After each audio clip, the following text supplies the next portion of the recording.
And I noticed on the website that you guys do a lot of like passive house design. Could you talk a little bit more about that? Yeah, so passive house is a building standard that was born in Canada, in Saskatchewan.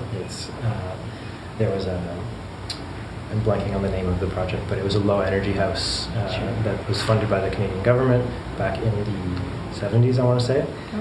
But then it kind of fell off and no one did much with it until the passive house movement began in Germany, where they took some of the learnings from that project and other research and developed this standard called passive house. Cool. And so that is basically focused on reducing the overall energy demand of the house significantly. So it looks at very, very well insulated building envelopes, very airtight building envelopes, good solar orientation, so trying to capture as much free energy as you can and reducing losses. So you don't want to have a lot of north-facing glass because you're not gaining any energy through there, you're just losing it, versus south-facing glass where when it's sunny you're gaining energy and you're losing it when it's not sunny, but there's a balance. Interesting. And the goal of it is a very specific, very high target, which is reducing your energy demand to less than 15 kilowatt hours per meter squared per year, which is very, very low. Typical houses might be 4 times that, might be way higher than that. Interesting.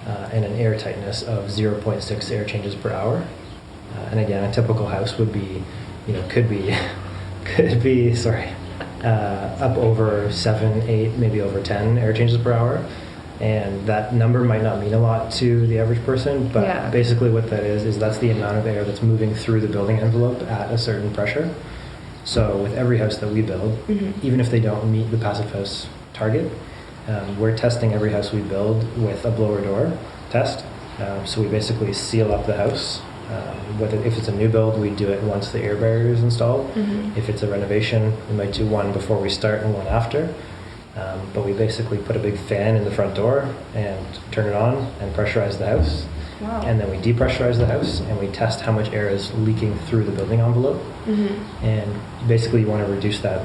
The goal is ideally 0, but you'll never hit 0. So passive house is 0.6. Oh, okay. That's pretty close to 0. It's pretty close to 0, Yeah. and it can be challenging to hit that level.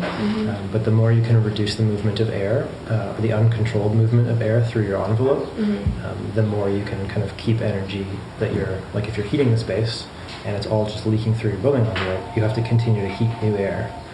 But if you can control that air and manage the way it flows through the envelope, then you don't have to spend so much energy continuously heating new air. And so passive house is the kind of extreme limit of that. And there's still some debate on whether passive house is the best solution for cold climates or if it's just kind of too ambitious and maybe works better in other climates. So not all of our houses aim to meet that goal, but they all keep those principles in mind. So air tightness is really important. Lots of insulation is really important. Taking advantage of free energy from the sun is really important. And if you do all of those things and reduce your energy demand before you even start thinking about solar, then the requirement to kind of offset your energy costs with solar will be very, very easy. If you take an average house that consumes a ton of energy and you try and put solar panels on the roof, you'll never produce as much energy as the house uses. So another thing that's becoming really popular is something called net zero. Yeah, I've heard about that. So net zero is a little bit different from passive house. Net zero looks only at if you can produce as much energy as you use in a year, you're considered net zero.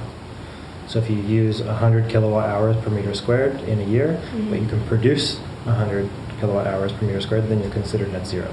Okay. So it doesn't necessarily mean a low energy building. Right. It just means that you're offsetting the amount of energy that you're using, which is still a good thing. But it's important to consider all of these things together. So if you're using a lot of energy, but you're offsetting it, you're still using a lot. So maybe we can bring that down. And so we try and look at all of these things together with every project and try and find a balance that works for that project. Because every project has its own restrictions, every project has a budget. And so not every project can, be a passive house that has solar on the roof, that has, the long list of things that everyone associates with green building. Yeah. But every house can make big improvements with relatively simple changes.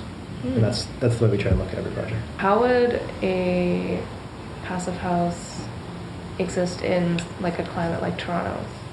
So it needs a lot of insulation, and the biggest challenge that we find in Toronto or in Canada is windows, because we can add a lot of insulation, and that's, I don't want to say it's inexpensive, but compared to like adding solar panels, it's relatively inexpensive, and compared to windows, it's very inexpensive.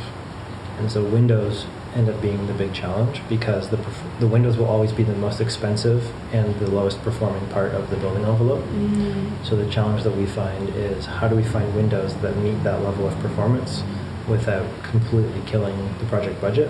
Right. And that's where meeting the passive house standard isn't always realistic for every project, but approaching it is very realistic. Okay. A lot of windows that meet the passive house standard are not produced in Canada. They're produced in Europe. So they have, there's a bigger cost and a bigger environmental footprint to get them from, if they're being built in Germany and shipped over here, then that's a much bigger cost in many ways than buying a product that's made more locally. So windows are definitely a challenge. There's been research by RDH, Building Science, which is an office based in Vancouver that has an office here, and they've done a lot of research on building in cold climates, and found that passive house may not be, like, achieving that level or achieving that standard may not be necessary in our climate to ensure good performance, longevity of structure or building components, and so that's why I say there's some debate on whether or not meeting the actual target is necessary.